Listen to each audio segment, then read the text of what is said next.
Hello everyone, मैं राय आप सभी का राय ऑनलाइन एकेडमी पर हार्दिक स्वागत करता हूं। तो आज की क्लास में हम लोग रेफ्रिजरेशन एंड एयर कंडीशन में हम लोग साइकोमेट्रिक प्रोसेस को पढ़ रहे थे। और साइकोमेट्रिक प्रोसेस को फर्स्ट प्रोसेस, सेकंड प्रोसेस है ना। फर्स्ट आपका क्या था, तो आपका मिक्सिंग ऑफ स्टीम एयर था। उसके बाद हीटिंग है ना, हीटिंग को आपका था। उसके बाद कूलिंग था। और आज हम लोग क्या पढ़ेंगे, सेंसिबल हीटिंग था सेकंड, और सेंसिबल कूलिंग था, है ना। और आज हम लोग फोर प्रोसेस के पढ़ेंगे। नहीं, चौथा जो टाइप्स है, प्रोसेस है साइकोमेट्रिक प्रोसेस का, तो है आपका cooling and cooling and humidification.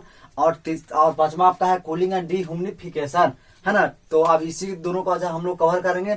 तो बच जाएगा आपका दो, यानी 6 और 7। तो उसको भी हम लोग का यानी नेक्स्ट लेक्चर में, यानी नेक्स्ट क्लास में हम लोग समाप्त कर देंगे।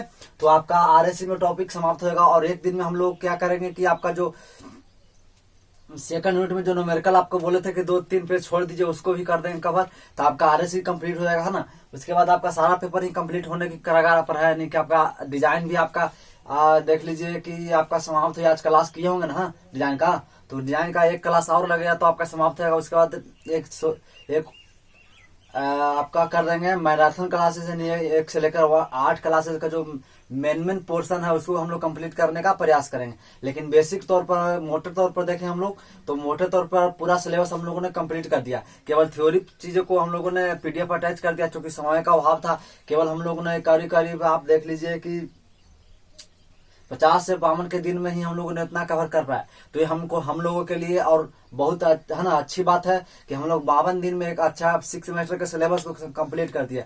6 सेमेस्टर आपके जितने भी सेमेस्टर में आपको, अगर आप क्लास तो चूंकि आप 6 सेमेस्टर के हैं तो आपको कहने की जरूरत नहीं है। फिर भी हम बोल देते हैं कि 8 यूनिट एक प्रत्येक सब पेपर में है। तो बताइए कि, है ना। और जो 5th सेमेस्टर तक 1 से लेकर 5 यूनिट, एक पेपर में 5 यूनिट ही था। लेकिन इसमें आपका एक पेपर में 8 यूनिट है। तो लंबा आपका चैप्टर आपका पेपर भी था, फिर भी हम लोगों ने कंप्लीट कर दिया। कुछ चीजें छूट गई हो तो आप अपने से आप खुद से लिख सकते हैं, है ना। तो चलिए हम लोग स्टार्ट करते हैं आपका cooling and humidification and D cooling of humidification. देखिए कहता है कहा कि देखिए इसका डेफिनेशन से हम लोग समझ आएंगे, क्लियरली आपको समझ में आ जाएगा। उसके बाद देखिए इस पर न्यूमेरिकल को हम लोग नहीं सोल्व करेंगे, क्योंकि न्यूमेरिकल जनरली फर्स्ट सेकंड आपका तक ही आता है ना। यानी फर्स्ट सेकंड तक ही आपको न्यूमेरिकल आता है। तो उसके बाद हम लोग यानी फर्स्ट और सेकंड हीटिंग और थर्ड तक भी न्यूमेरिकल आता है। फर्स्ट में न्यूमेरिकल आएगा mixing of air, stream air, फिर सेंसिबल हीटिंग और सेंसिबल कूलिंग तक आएगा। लेकिन इस तरह का आपको केवल आपको दे देगा कि how do you understood about cooling and dehumidification, या आपको अंतर कर बना देगा किसके और इसके बीच में अंतर करें। तो आप खुद से बना सकते हैं थ्योरी, आप अगर अच्छे से समझ जाइएगा। चलिए हम लोग स्टार्ट करते हैं। पहला और चौथा हो गया कूलिंग एंड ह्यूमिडिफिकेशन। तो इसका कहता है in and unsaturated air is passes through spray of continuous recirculated atomized water particle, है ना। कहता है कि जब अनसैचुरेटेड एयर इसमें से पार होता है, तो देखिए यहाँ स्प्रे हो रहा है, यानी स्प्रे करते हैं किसका, है ना। स्प्रे करते हैं ऑफ कंटिन्यूअस, है ना, किसका, तो एटोमाइज्ड पार्टिकल का यहाँ स्प्रे करते हैं। और इसी से गुजरता है कौन, अनसैचुरेटेड एयर।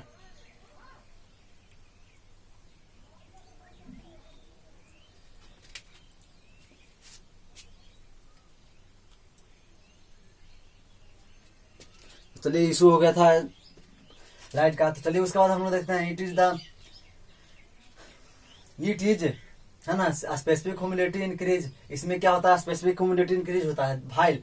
इट्स डीबीटी यानी ड्राई बल्ब टेम्परेचर, इसमें क्या होगा तो डिक्रीज हो जाएगा। Relative humidity sorry specific humidity क्या होता है, तो इसमें इंक्रीज करता है। तो डीबीटी यार इसमें डिक्रीज होगा, है ना। ये खास ध्यान रखिएगा, ऑब्जेक्टिव यहीं से आपको बनेगा।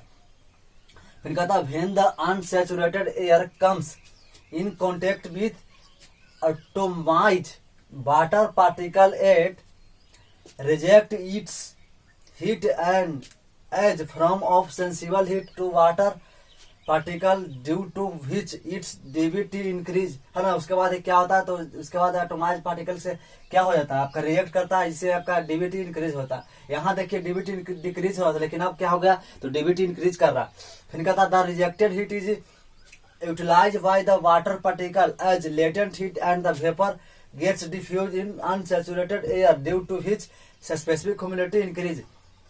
फिर उसके बाद कहा जब हीट को रिजेक्ट करते हैं, उस रिजेक्टेड हीट को हम लोग यूटिलाइज करते हैं, उसका भी उपयोग करते हैं कहाँ, तो वाटर पार्टिकल है ना, लाइटेंट हीट के द्वारा। ये हो गया। उसके बाद देखिए कहता है कि this process in which DBT यानी dry bulb temperature of air decreases and specific humidity increase called cooling and humidification. यानी कहता है कि यदि इस प्रोसेस में आपका ड्राई बल्ब टेम्परेचर डिक्रीज कर रहा है और स्पेसिफिक ह्यूमिडिटी इंक्रीज कर रहा है, तो उसी प्रोसेस को हम लोग क्या कहेंगे, तो कूलिंग एंड ह्यूमिडिफिकेशन कहेंगे, है ना।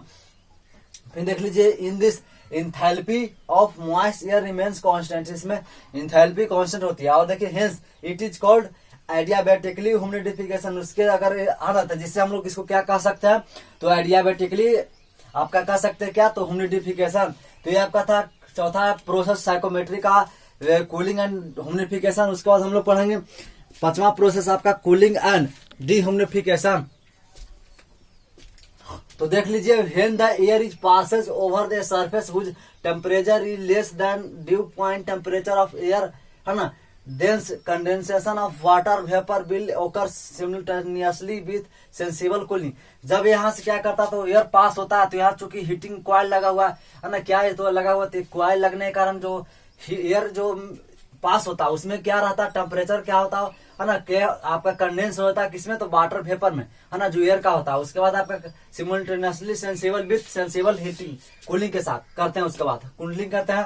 फिर कहता है when air passes through the surface which at temperature lower than dew point temperature of air the surface will cool down. उसके बाद क्या होता है, सरफेस हमारा क्या हो जाता है, कूल डाउन हो जाता है। फिर देखिए तो कहता है the air will it's due point temperature, तो ड्यू पॉइंट टेम्परेचर पर होता है। फिर आगे देखिए क्या कहता है कि due to this water vapour gets condense present in air and gets separated in form of dew point temperature के फॉर्म में आपका क्रिएट होता है, यानी सेपरेट होता है। फिर कहता है hence cooling with dehumidification takes place. उसके बाद है ना, क्या तो होता है, जो कूलिंग होता है किसके भी साथ, तो डीह्यूमिडिफिकेशन के साथ कूलिंग यानी ठंडा होता है। इसमें क्या हो रहा था, कूलिंग हो रहा है किसके साथ, तो ह्यूमिडिफिकेशन के साथ हो रहा है, लेकिन इसमें कूलिंग क्या होगा, कूलिंग विथ डीह्यूमिडिफिकेशन होगा। ये ऑब्जेक्टिव में खास ध्यान रखिएगा। और अगर एग्जाम में आपको कह दिया कि डिफरेंस ये दोनों के बीच लिखने के लिए, तो इसी पॉइंट में से आपको छाट के 4-5 पॉइंट लिखना दोनों पटे, तो ये हो गया। उसके बाद देखिए कहता है कि the temperature of coiling surface is known as apparatus dew point temperature. तो ड्यू पॉइंट टेम्परेचर में आपका क्या होता है, कूलिंग सरफेस होता है। तो ये आपका था कूलिंग एंड डीह्यूमिडिफिकेशन, जो साइकोमेट्रिक प्रोसेस का केवा टाइप है, तो 5th टाइप है, यानी 5वां टाइप है। तो हम लोगों ने एक अच्छे मोटे तौर पर देखे तो कूलिंग किसके साथ हो रहा, तो ह्यूमिडिफिकेशन के साथ हो रहा, और इसमें क्या हो रहा, तो कूलिंग डीह्यूमिडिफिकेशन के साथ हो रहा। तो आप अच्छे से हम उम्मीद करते हैं कि आप अच्छे से समझ गए होंगे। तो वीडियो को लाइक कर दीजिएगा, शेयर कर दीजिए। अगर नया स्टूडेंट हैं तो चैनल को सब्सक्राइब कर दीजिएगा। फिर मिलेंगे नेक्स्ट लेक्चर और नेक्स्ट टॉपिक के साथ। तब तक के लिए जय हिंद।